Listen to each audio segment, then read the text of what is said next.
Everyone, so in today's video all we're going to be doing is fixing a window issue that I've had with my E34. Now hopefully this helps out some of you guys if you all do have this same issue. Now I recommend you always check the motors for issues or any type of defect, and also the window switches if they're working correctly. With that being said, let's get started. Hello guys, so we're here in today's video. I don't know why this E34 window does not want to go up. To remove the door panel, it's kind of tricky, but all you need is just a pick. Unfortunately, if you don't have a very sharp pick, you end up scratching it. So I'm just gonna fix this later on, not right now. I do have a replacement for this and I will be putting it on. Anyway, now we just need the Phillips.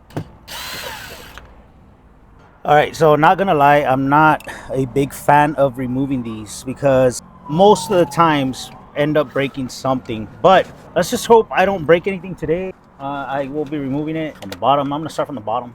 Oh, also before removing it, you have to remove this right here. This also has another screw. I almost forgot about that. There you go. Once you remove this, it reveals another Phillips. Make sure you remove that. For this, it's pretty much it. We just need to now use our trim tool to remove it. This is the part I don't like. I'm not a big fan of removing these right here. So these cars are beautiful, but man, I just hope I don't break anything because I am gonna be pretty upset at myself if I break something here. These things are super delicate. This one was actually one of the nicer door cards. I'm just really hoping I don't mess anything up. So there you go. My most dreaded door cards of this one and the E39. I just really dislike taking these apart. I'm not a big fan of it.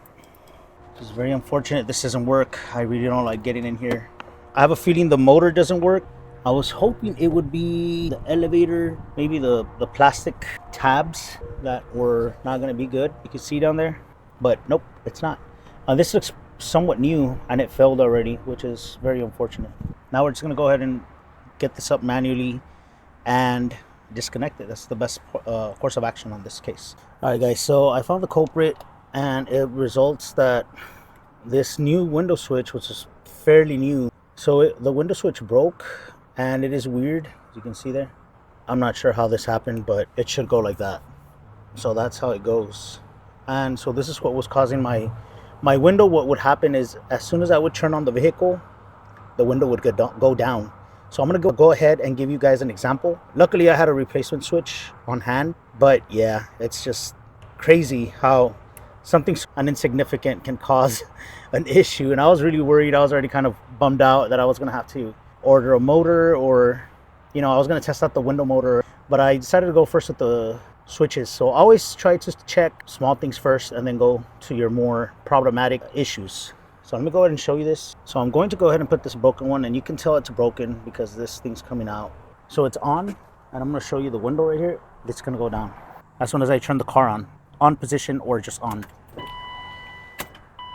So you see that? Now I didn't want to let it go all the way down, but now with no edit, I'm going to see if I can be fast about this. We don't drag this on.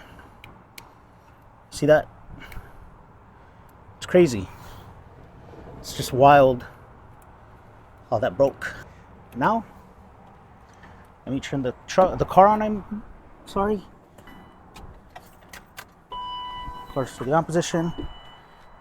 Not sure why it keeps going down like that, but because of the switch, it was going down, and now it doesn't go down. So now I'm just gonna button it up. To put it back, you just do everything in reverse. So I'm not sure if I'm gonna be able to film all that, but let's go ahead and put this back together.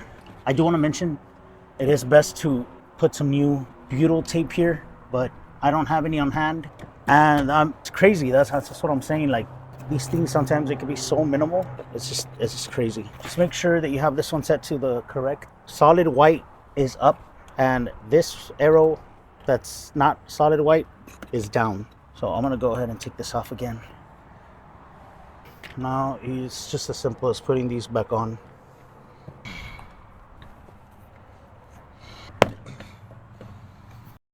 So right here I'm just testing out the switch, and you can see it works. It no longer just goes down as soon as I turn the car on. So now I can put it down or up, as you can see right there. And so that fixed the issue which was just the old switch was broken from one of the pins. So thank you guys. Hope you like, share, subscribe, comment down below, and we'll see you guys on the next one.